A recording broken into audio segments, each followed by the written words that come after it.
Hey, everybody. Thank you for joining us for this session of Ask a Recruiter. Today, Daniela and I have a really fun topic. We are talking about what should I do after each step of the interview process. So, in reality, maybe not the most super exciting thing ever, but really important. I think this is a lot of really good actionable guidance and information that sometimes when you're in the midst of it, you're not thinking about, or you don't plan ahead and think about the follow-up action items. So if you're about to jump into interviewing, this is for you. This will answer all your questions. As always, feel free to put your questions in the comment box. And if you don't want to do that, you can always join us in the Collaboratory Career Hub free Slack community where we hang out, we answer really good questions, and we provide support and guidance for anyone who's going through the biotech job hunt. So without further ado, Daniela, you want to shed a little more light onto what we're talking about today? Sure, absolutely. And thank you, Allison. I was going to say that though it might be not the most glamorous of topics, this is really, really important, especially if you're going through or you're preparing for interviews right now, or want to do a little bit of, ahead of the game, research on your own. There's going to be some recurring themes, with respect to this topic. A lot of it is going to be, how to write your, the response, when to write the response. And I know there's a lot of information and variability on timing for, when should I check in? When should I, reach back out? And what should I say after my interview, or things of that nature. So though it may not be the most glamorous topic, there's a lot, there could be a lot to it. So I hope this will at least provide, a framework where you can, at least have a starting point to feel a little bit better about what you should do after each step. So yeah, I'm happy to discuss. Awesome. And Daniela, to kind of set the stage here, Mhm. when we talk about the interview process, now obviously every company is different, every hiring manager is different, and times change all the time. We can't definitively answer this question, but in general, how long do you typically see a standard interview process from application to offer go for? How much time should someone realistically be thinking? Is this 3 weeks, 6 weeks? 5 months? Can you give us a time frame for what you're seeing right now? I was going to say, Allison, the honest answer is all of the above. But if I had to pick a median, time frame, I'm going to pick the range of three to 5 weeks. Um, I would say at this point in time, and that changes over the calendar year. So right now, with everybody with holidays, so it may be a little bit delayed only because of that whole vacation schedule aspect of things. But in general, for the remainder of the year, um, I would say about 3 to 5 weeks. Now, there are definitely times when it's quicker. There are definitely times when it's a little bit more extended for a variety of reasons. But let's put it about 3 to 5 weeks. Okay. So knowing that that can fluctuate a lot and it probably very, I would assume very level dependent to some extent too. Um, do you see a lot of variation there? Absolutely. It also depends a lot on the not only the level, but also perhaps the intensity of the role in terms of how clear the job duties are. If it's not as much of a generalist role versus something more specific, where they have very, let's say, hard to find, qualities, or skill sets, or very niche skill sets, that could change things a bit in terms of the interview process. But if there are more entry level, or starting out your career, hopefully, or we tend to see these things move a little bit quicker. So that's always a good aspect to it. But then again, there is a lot of variability in terms of just the calendar year, and also other aspects of, both the candidate and on the hiring manager or the company side as well. Awesome. So with that being said, as we go through this presentation, keep in mind that your experience will vary. It could go really fast. It could drag out. We've got some tips about how to handle both of those scenarios and what to do just during a standard, 5 to 8 week interview process. So Danielle, let's go ahead and just jump right into it. Absolutely, absolutely. Let me go ahead and bring up the slides here. Can you see them now? Nope, Oh, no, not yet. that was my. Uh,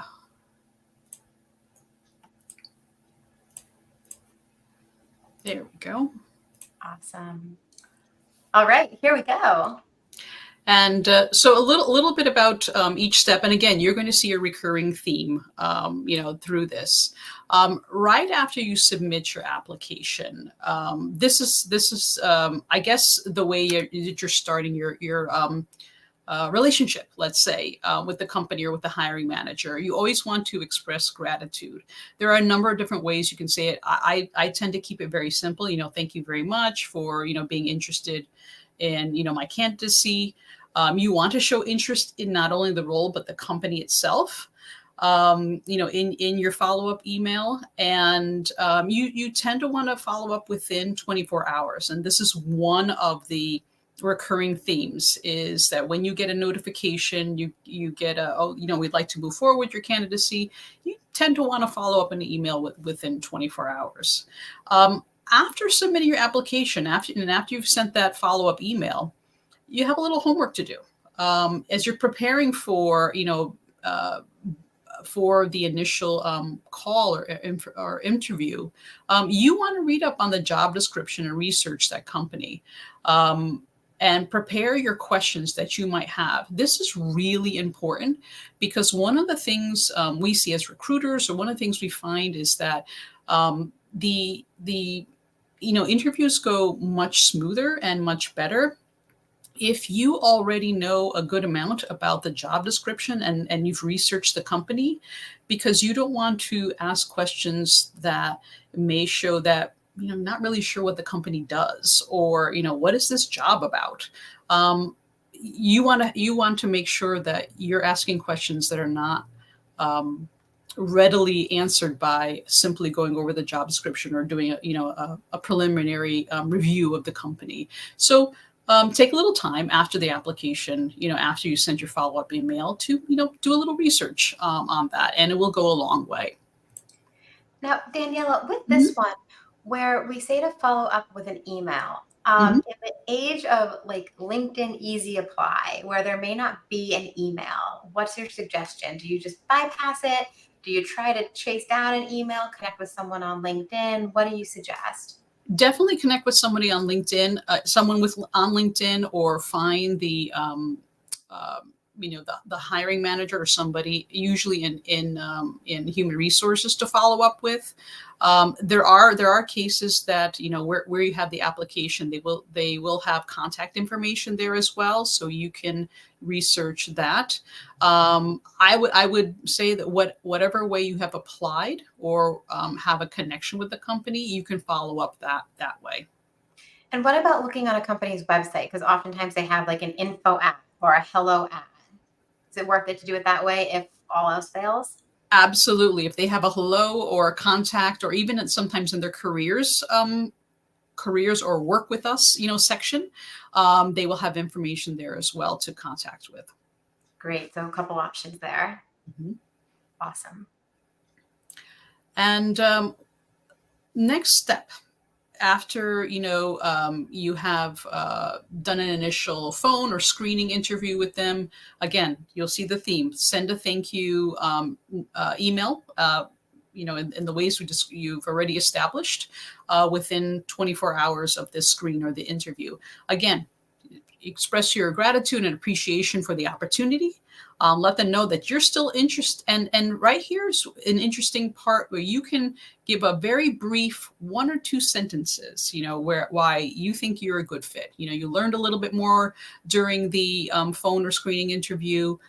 Maybe you got to ask, questions about, more in-depth questions about the job or the company, or what they're working on, and you can really match that information with your own skills and experience. So it's a great way to let them know that you're still interested, um, and that you also are a good match, for the role.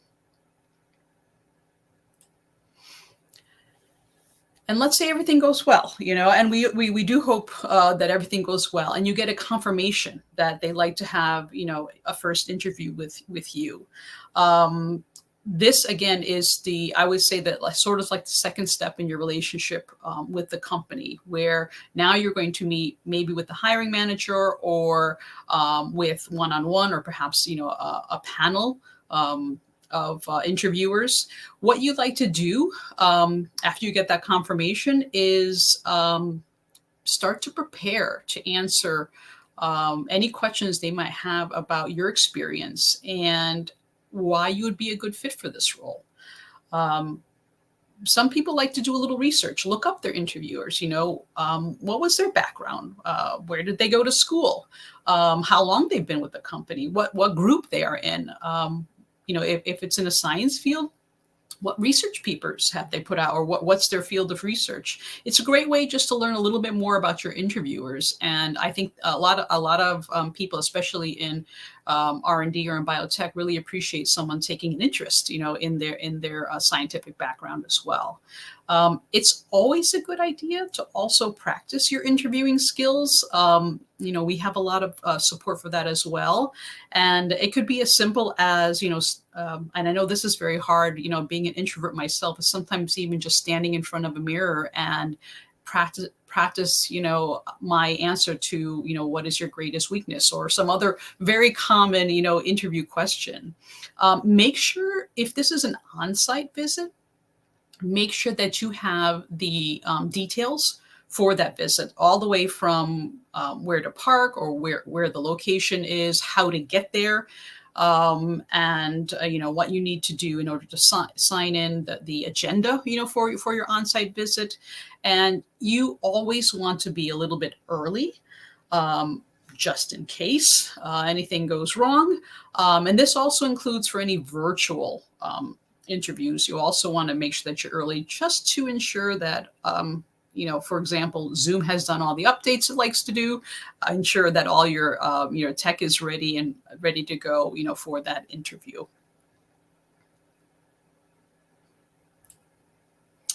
And we're imagining in this scenario that now you've completed, your first in-person or video interview. Again, you want to send that thank you message within 24 hours. And usually at this point as well, the team or the hiring manager or somebody from the company will say, we will let you know within X amount of time, whether it's 3 to 5 business days or a week, they will let you know. And this is usually where we get a lot of the questions, oh, how long should I wait before I reach back out? You do want to send a thank you email within 24 hours, and then you're going to follow up as they've indicated. If they say, we'll get back to you in a week, then you should follow that. You want to seem, eager and interested, but you do also want to give them time to go through the interview process and, prepare accordingly. Also, you want to, as you're following up, you want to mention specific points that you found interesting about the job or the company, or maybe some of the projects you'd be working on. You'd also want to mention again how your skills are relevant, to those specific points. This is also a good time, and I've seen this, several times as well, with people, writing back, thanking the team for this interview, that they forgot to mention something important during the interview. Perhaps they forgot, they learned more about the company or the project or the job, and said, oh, I also have experience in this skill or this technique. Or I also got this certification, and they didn't mention it earlier on. But this is a great way to fill in that blank, so to speak. So take advantage of that. But to reiterate, if they have given you a timeline when they're going to reach back out to you, wait at least for that timeline. I would say usually a week is although that's becoming a little bit more rare, but usually a week is week and a half is a turnaround time that most places will quote in terms of, we will get back to you. Now, Danielle, we know a bunch of people, really, I think most people, if we're honest, have interview anxiety. It's really stressful, right? You don't know what you're about to be asked. You obviously have a vested stake in getting this job. There's a lot going on. For me, I always feel better if I can take notes down and, write down the interviewers' names. You should probably have a business card or some type of an email saying who the interviewer is, but sometimes multiple people come in and out and things can happen. As far as taking notes in an interview, if you were to bring in like a notepad and a pen, professional, not professional, what do you think?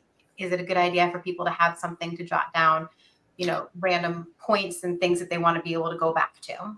Right. I think note taking is perfectly fine. There's nothing unprofessional about it.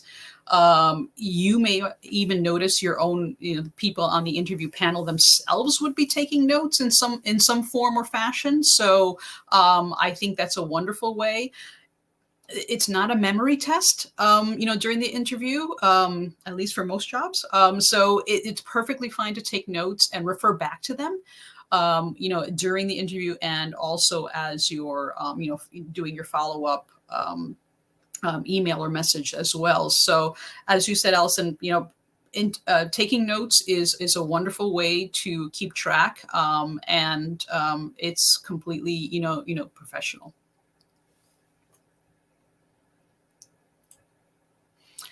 This is a very important exercise, I would say, also to do after the first interview.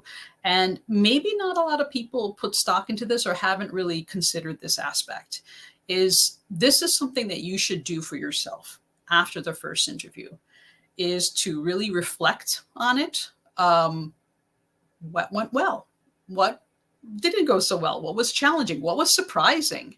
Rethink things. Maybe you want to reconsider how you address certain, interview questions. Maybe you felt that your answers on, what was your greatest strength or what is your greatest weakness, or there's some of those behavioral based, interview questions may not have been the strongest, and you might want to revise them, in preparation for further interviews. This is also a great way to think about, is this role of the company, where I want to go, in my next career steps, and how can I make my message stronger? How can I show that I really am not only just the right fit for this job, but I can bring a lot, to the job and to the company. Take this time to really reflect. And also, this is an opportunity where, a lot of people look at review their resume, review their LinkedIn profile to see if there were any gaps or parts that were unclear, that may have been made mention, during the interview process. So I think this is a really important step of the interview process that doesn't get delineated or doesn't get the attention it deserves, because it's not about necessarily writing something down or doing something within a time frame. This is really a time for you to focus on, what do you think went well, what needs a little work, and what you would like to do in the future in the same situation. I think that's really, really good advice. Mhm. And I think also just in general, as you're going through the process, almost in any step, but in the interview process, but especially after the first interview, you get a lot of good feedback, in terms of, just working with, or being with, the different interviewers, that it's a lot, and this is also where the taking notes aspect can really help you, reflect on, your candidacy and how you're presenting yourself as well. And in our scenario, as you're going through the process and you've completed your final interviews, again, you want to show your gratitude, take them, thank them for their time and consideration of your candidacy, and always, reiterate, that you're very interested in the role. Why we do this and why this is so important. For a lot of jobs and a lot of companies, there could be a lot of people that are that have applied, and for a variety of reasons they may have realized maybe perhaps this job is not for them. By explicitly mentioning that you're still enthusiastic, that really helps them know that yes, that you are definitely happy, to be considered for for this role, or happy to be part of that company. And it really helps them with not only with the process, but understand your interests as well. If you if you get a job offer, or, and this is something that I would suggest, or if you think that you potentially could get a job offer, reach out to your personal references, give them a heads up. Now, we also had a presentation on about who should be your reference and when to reach out to them. I would say give them a bit of a heads up that they may get notification about this role. As much time as you can give your references as possible. As someone who has been able to give a lot of people references, I really appreciate that lead time. Reach out to them, let them know, hey, this company might reach out to you for this job. And also, it's a great way if you can also give a little bit of information to your references as well, in terms of the job description, give them a link to the company as well. That keeps your relationship with your references strong and updated, and they would really, really appreciate it. Yes. And that way you also know if they're like, no, I'm going out of the country for 8 weeks and I'm going to be unavailable, find some other references. It lets you plan ahead. That's a very, very good point, Allison, and especially at this time of year, this exciting time of year, when people have very complicated, vacation and out of work, schedules at this point in time. If you get an offer, this is the time to negotiate. And I know this is sometimes a conversation that's a little bit difficult, and a lot of people always wonder, well, when can I negotiate perhaps the job title, or the benefits, or any of the other aspects of it. That's during when you have a job offer in hand. We also have a lot of support with respect to salary and compensation negotiations. It can be overwhelming, but there are definitely some aspects, that we can really help with. And one of them, which is just the timing. When you receive a job offer, again, express your gratitude and your enthusiasm. And this is when you start discussing, what we can do with respect to salary and benefits and any of the other terms. I don't want to get into it in this particular, um, you know, um, uh, recording, but I think that this is something that just timing wise, when you get the job offer, this is the time, to negotiate.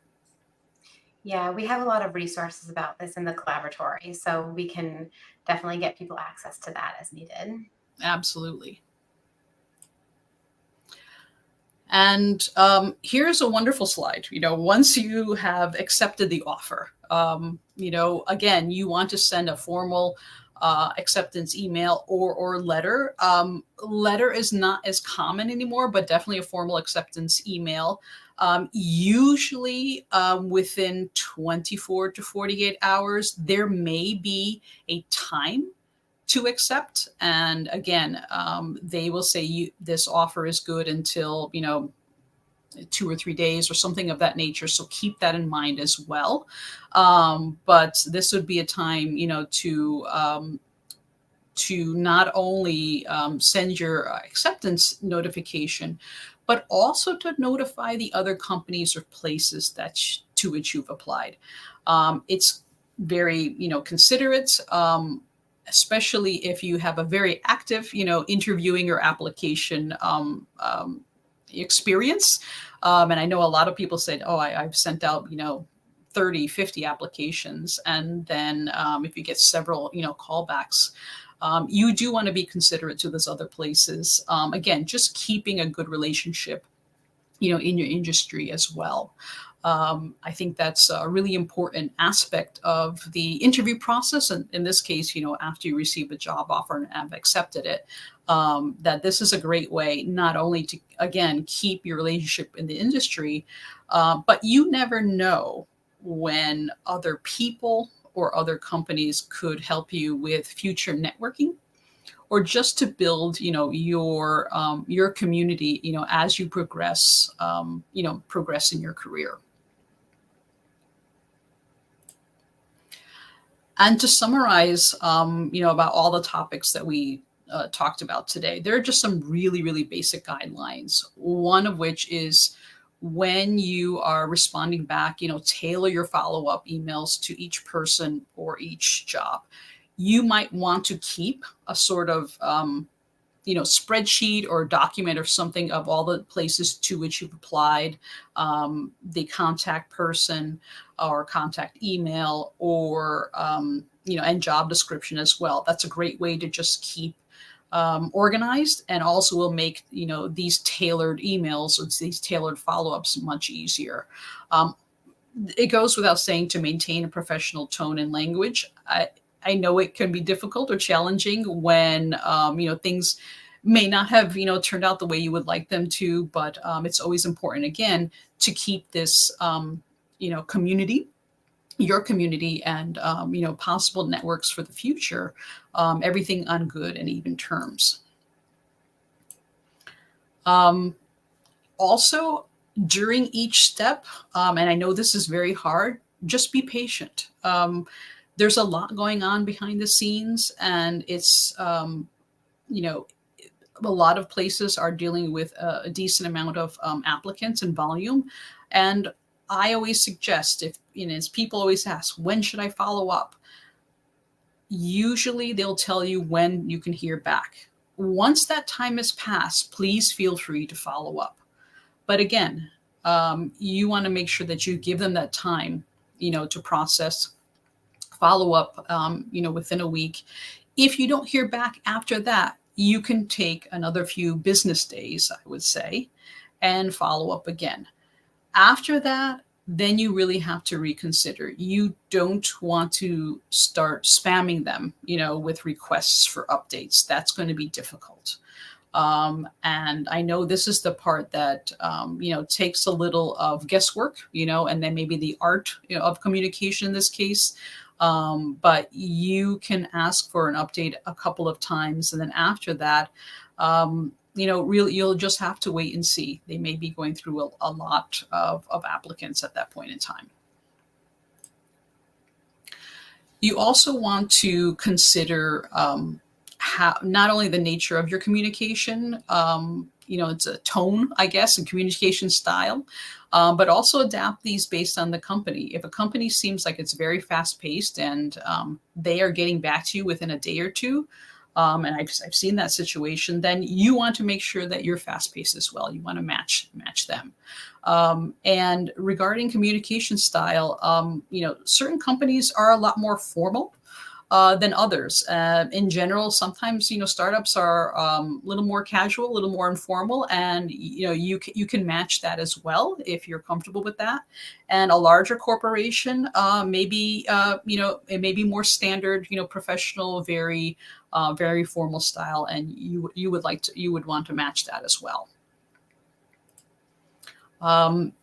Also, always keep the lines of communication open, and and be ready to provide additional information, and let them know that you're still interested, and always show your enthusiasm. Let them know that, yeah, I'd like to continue. I'm really interested in this job. I'd like to work for your company, and that will go a long way in helping them during each step of the interview process.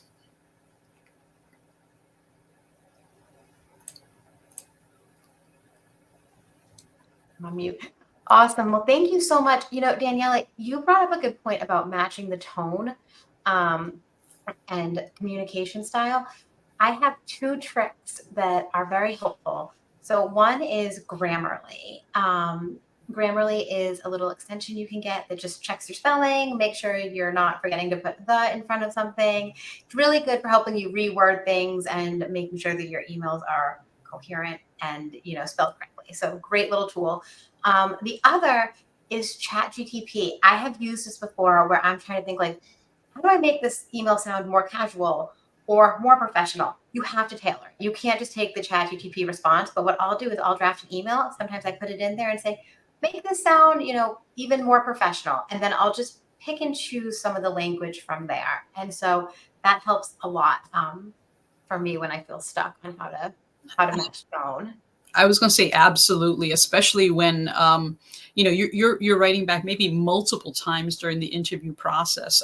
Sometimes you just don't want to say the same thing, or if you're getting callbacks from different places, you don't want maybe you don't want to say that. You want to tailor it, and maybe you don't want to start off all the same way or describe your skills in the same way. So you're right, Grammarly and ChatGPT can be great tools. Grammarly I use because, I forget a the sometimes, or, I'm writing in a very passive voice perhaps, and I want to be a little bit more active. And sometimes I argue with Grammarly. I'm like, oh no, that's not my style, but it gives me a framework.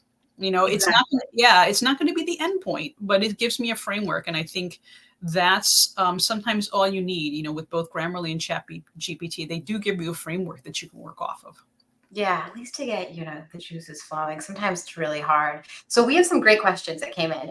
We are at 11:30. I have a few more minutes. Do you have a few more minutes and we can talk about some of Absolutely. these questions? Awesome. Let's do it. All right.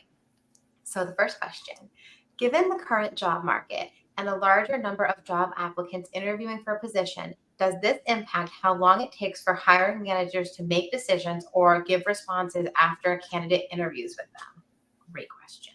Yeah, very good question. And I would say a short answer, yes. A long answer is yes. Caveat depends on what systems they have in place to help them, respond back. Um, there is no set standard, but what we do see is our averages, or I'm not so fond of averages, but medians that, in terms of, times that we see back. So when there is a large number of applicants, if they have good systems in place to help them work through those applicants, then, then they can make the interviews process as efficient as possible. And for making decisions, good question. It's not just the number of applicants. It may be the level of the role. It may be, again, if it's a very niche or certain types of skills, that they're looking for. So there are other factors that come into play, not just the number of applicants. Are you seeing in general that the time to hire is longer at this current point in time than maybe we were seeing 2 years ago? Or is it just completely company dependent? I see it in some areas. I don't see a change in others. I also see a lot of companies being very interested in working hard to make their interview process streamlined and efficient, because not only have a lot of candidates, people looking for jobs have mentioned, the interview process is long and drawn out, and this is not a good experience at all. On the other side, the companies are also realizing this is not good for us either. It's long and drawn out, and it takes a lot of time and resources. So both parties, if I can call it that, both parties are very interested in a streamlined process. So though on one hand, there may be, because of just the number of applicants, things may have been drawn out a bit. I would say a lot of companies are very interested in working hard to streamline their processes. Yeah, really important. The candidate experience is absolutely Mhm. critical. Okay, ready for question two? Absolutely. All right. If you are really interested in a potential job, but they are moving slowly with the application process, and there are other companies that are moving faster with you in the interview process, Is it ever appropriate to let the hiring manager know that you are getting deeper into the interview process with other companies? Ooh, great question. And you're going to experience this a lot um, with respect to, well, first of all, it's wonderful that you would have, multiple companies, interested in you. And a lot of people do face this situation. It's not always a serial process where, you go to point A to point B with a company. You might be going point A to B or C with several, in different stages. So it's a very parallel process, kind of experience. It's okay to let other companies know. And we frequently get notifications from candidates to say, I'm, also working with this other company. I've just completed first, second, third stage, or I think I'm going to get an offer. And but they will come out and say, I really like this company in particular. I really enjoyed meeting the team. Is there anything you can do? Or they're just giving us the courtesy, letting us know that another process is moving a little bit more quickly. I think that's okay to do. I think you can do it in a very professional way, and we can always help people craft that language or how to approach that situation. I know as a recruiter, when I'm speaking to someone and their timelines, I always appreciate someone letting me know that, say, I'm real, middle process, or I'm fairly along in another company, but I really do like this one. And that's important information that I can take back to the hiring managers to let them know, there's a timeline here that you should be aware of. And now I think the fear around doing this is that our company is going to say, well, okay, if you're that far along with other people, we don't care, go ahead and let them go. Have you seen that work in reverse though, where hiring managers are like, oh gosh, this person's great, let's speed this up, let's get them in here faster? It has happened that way. Yeah, you can, again, you can do it in a very professional way. I think the fear is that, someone may be coming on too strong and saying, well, I have an offer anyway, so there's no point, moving forward. I think again, with that right message, you can craft it to say that, you're still very interested in this company and are willing to work with them. Again, being very professional, being open about, your timelines. And this is a way that it's not that you're playing one company against the other. I think this is what people fear. If you do it in a much more professional, respectful manner, that it's not a situation of, let's see who comes to the finish line first. You don't want that. You want to have, you want to work in a job. You want to work in a company with a team that you feel most comfortable with, that makes most sense with respect to, your career development and your career plans. And that's the messaging that should come across, not that you're playing one company off the other. Yeah, and I think you had good advice. If you jump into the Slack room, if you find yourself in this situation, we can help. We've seen this before. We can offer some guidance there. Um, we have two more questions. We had a couple more come in. Got a few more minutes? Absolutely. All right. So this is question number 3. Is it okay to follow up with an answer to a question that you were unable to answer during the interview process? Yes, and that's a good way with during, as you're following up saying thank you, still interested in the role, you can pinpoint, like you can pinpoint that, a great question came up from, such and such interview with this person, and I wanted to give some time to think of a good, to appropriate answer, a really good answer, and let them know. Things do come up during the interview that maybe no one, had considered, especially in certain, engineering or R&D, roles. People are working on cutting edge stuff and things come up. So it's okay. It's completely okay to say, hey, I'd love to give this a little bit of thought. Do you mind if I, after the interview, I reach back out and email you? I think that's perfectly fine. Yeah, I think that's great advice. Also, people are understanding, right? They know you're on the spot. So everyone has had that moment where you just completely blank on what your answer would have been. So I think it's totally worth it. Mhm. Okay. How can we enter, I'm sorry, how can we increase our chances to move forward in the job application process if we do not have a referral when applying? I have included cover letters in my applications. However, I haven't heard back from a lot of the applications I have submitted. Hmm. This is a not a bottleneck, but a common challenge that a lot of people have in terms of they're sending out applications but not getting callbacks. I'm going to call them I'll call them callbacks. And a lot of people get they find their frustration in this, and I completely get it because it's really time consuming, to send out all these applications. And time and energy, I would say, on this. There's a lot of things that you can do to make your application and or cover letter as attractive as possible. That they really understand what you're bringing, to this role as an applicant. And we have, in the collaboratory, a lot of resources, whether it's, and even, personalized resources to help you craft craft your application and or cover letter to make sure or give you a much better chance, the best chance of receiving that call back. I know this is a crucial aspect, to get your foot in the door, so to speak. But there is a lot of not just tips and tricks, but real rethinking about what your value proposition is and how you can communicate that on your resume and or LinkedIn profile as well, to give you the best chance of getting through that application process. Yeah, absolutely. So this is definitely a question where I think if you're able to join us in the collaboratory Slack room, and we can give you some really good guidance regarding, your cover letter and your resume, make sure things are really on point. It may just be a simple quick fix. Mm-hmm. Okay, last question, and then we got to jump. What should be the follow-up with an interviewer after they have moved on with another applicant? Ooh, that's a good question too. Very good question. I was going to say I'm going to go back to the key points. Express your gratitude for being considered, and also, this is not the end of the story. This is now your network. And I would say, think about it this way.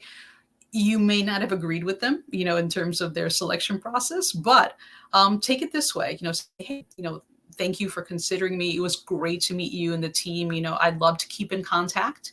I think what you're doing, is very, very exciting. I'm using really general terms. You're going to tailor this, to the person or the company or the role. And, now you've made a new connection or a series of connections, and you never know. And we have seen this. Alison and I have both seen this. We've all seen this, that things happen in the interview process. Perhaps the person that they've decided to move forward with, at the very end, something happens and they don't take the offer, and they'd like to reach back out to you or to someone else. So always think about it in that case, that, okay, maybe, you're disappointed, they didn't, select you for the next round. But now you have a connection, so that's still something that, you've gained, during this experience. I think a key thing in all of this is don't burn your bridges, right? Sometimes things are just so out of our realm. It may not have anything to do with you, it may not be a reflection on you at all. Mm-hmm. But like Daniela said, we've seen situations where the finalist drops out, and then all of a sudden it's back to the people who were right there in that interview round. And so don't burn your bridges, and treat everyone the way you'd want to be treated and the way you want to be seen as a colleague, right? Professional, friendly, and it'll all work out. So I hope that was helpful for everybody. Thank you to everyone who submitted a question. Those are some awesome questions. We really appreciate it. Look forward to doing this again next week. Daniela, thank you so much as always. Thank you, everybody. Those were great questions, and good luck. Absolutely. Bye. Bye-bye.